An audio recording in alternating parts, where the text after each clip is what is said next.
The prophet Isaiah. Now one could be forgiven for describing him as a character in a love story, because the Bible, an allegorical love story, is divided into 66 books or chapters, 39 in the Old Testament and 27 in the New Testament. The book of Isaiah, the 23rd book, reflects this.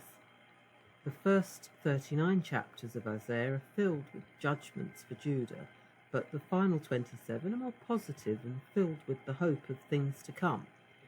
Now, what is allegory?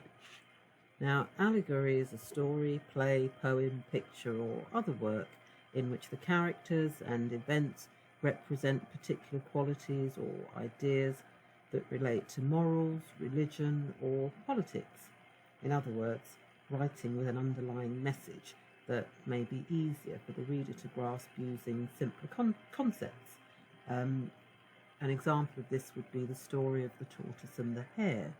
Now, for those of you who don't know the story, it's about two animals, a tortoise and a hare, who race.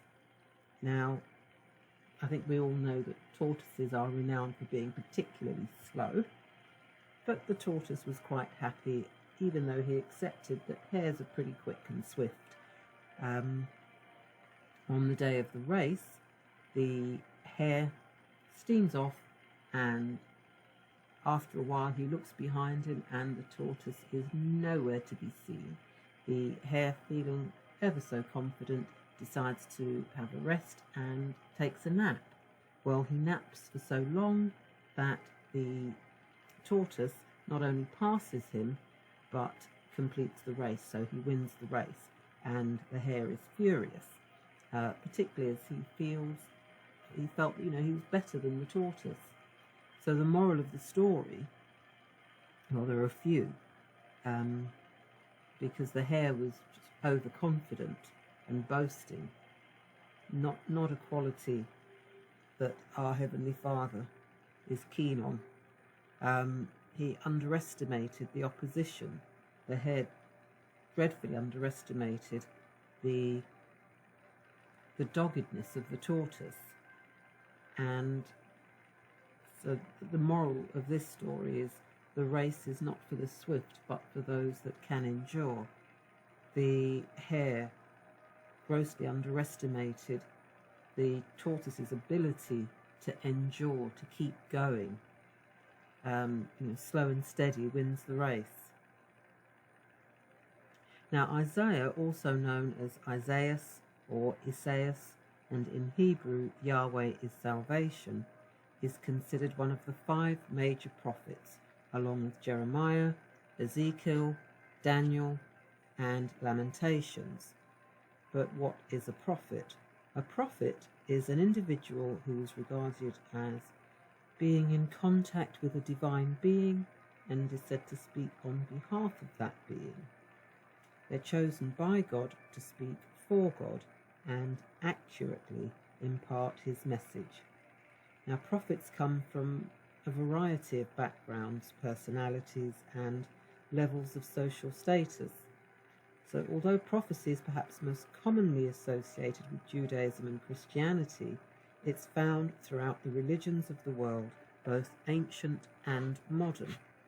Now, the Bible is filled with stories that are historical accounts, teachings, instructions, and revelations about good and evil. Like many good books, it has mayhem, as well as murders, mysteries, and suspense, sometimes hidden deep within the text. Primarily, though, it's a love story, the love of a father for his children, the love of the bridegroom for the bride, and a love that runs so deeply that it extends beyond life as we know it. Now, the Old Testament, where the book of Isaiah can be found, comprises the chief texts of the law, history, prophecy, and wisdom of the ancient people of Israel. It's the story of God's promises to his people. Below its surface is hidden magnificent truth about the love and power of God. Throughout its pages there is promise after promise from God, all of which are fulfilled in the New Testament. And in Isaiah 41:10 to 13, an example of God's promise. And it reads, "Fear not, fear thou not, for I am with thee. Be not dismayed, for I am thy God. I will strengthen thee, yea, I will help thee, yea, I will uphold thee with the righteous hand, with the right hand of my righteousness. Behold, all they that were incensed against thee shall be ashamed and confounded. They shall be as nothing, and they that strive with thee shall perish. Thou shalt seek them, and shalt not find them, even them that contended with thee. They that war against thee shall be as nothing, and as a thing of naught. For I, the Lord thy God, will hold thy right hand, saying unto thee, Fear not, I will help thee."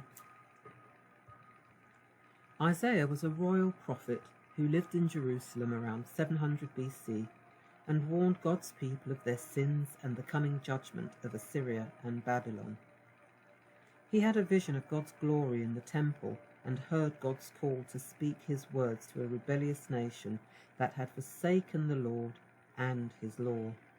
He prophesied about the Messiah, the Anointed One, who would be born of a virgin, suffer and die for the sins of the world, and reign as King of Kings. He also foretold the restoration of Israel, the future glory of Zion, and the new heavens and the new earth, where God's people would dwell in peace and joy. He faced opposition and persecution from the kings and the people who preferred false prophets and idols to the truth and the living God. He is considered one of the greatest and most influential prophets in the Bible, whose writings have inspired Jews and Christians for centuries. But who was he? Isaiah's father Amos, who also became a prophet, was the brother of King Amaziah of Judah. His son, King Uzziah, who was 25 years older than Isaiah, was his cousin. Uzziah's son, Jotham, his first cousin once removed, who Isaiah grew up with in the palace, was 2 years younger than Isaiah. Jotham had a younger sister, Nebiah, who was great friends with Isaiah, and they grew up together and became very, very friendly, and later she became his wife. Suffice to say, Isaiah was very accustomed to being in the company of royalty, having grown up in the palace, but he was equally comfortable outside, where his father, a farmer, lived. The night Isaiah was blessed with becoming a prophet, he was said to have been in the presence of the Lord and had his mouth cleansed by an angel with hot coal. Now this was because Isaiah didn't feel that he was worthy enough to be a prophet and that he needed cleansing, and the angel obliged by cleansing him with the hot coal that he placed on his lips. From that point, he became a prophet in the palace to counsel kings and the people of Judah. When he shared this experience with his father Amos, his father gave him some counsel, some advice, and he said that as a prophet, your responsibility is saying everything that God tells you to say. You cannot leave anything out or add anything to it. You will be responsible for communicating God's message, but you will not be responsible for how it is received. Now those were wise words, and they're true today as it was, just as true today as it was then. This is why it's important to take everything back to our Father, so that he can verify or confirm what has been heard. You take it back to God. This is also a testament to the gravity of the job of a prophet, being a mouthpiece for our Heavenly Father. Now, Isaiah prophesied during the reign of 4 kings of Judah and Jerusalem: Uzziah, Jotham, Ahaz, and Hezekiah. Isaiah, like many other prophets, was plagued with a people who would not listen or obey God's statutes, a seed of evildoers. But he persisted for many years, hoping for world peace. Isaiah 1:18 reads, "Come now and let us reason together, saith the Lord. Though your sins be as scarlet, they shall be as white as snow. Though they be red like crimson, they shall be as wool. Another testament to the love of our Heavenly Father and how giving and gracious and merciful he can be. Now, Isaiah was particularly famous for prophesying the coming of the Messiah. This prophecy came true some 700 years later. How could he have known this was going to happen? He knew because God told him. He had such a relationship with God that he could accept and believe whatever truth he was told. One such truth is the mystery of the kingdom within. This was not just true for Isaiah, but for all of us. We all have the kingdom within. And if we dig deeply enough into the word, the evidence is there for all to see. And in my next video, I will be sharing this evidence with you. I pray that this has blessed you. Shalom.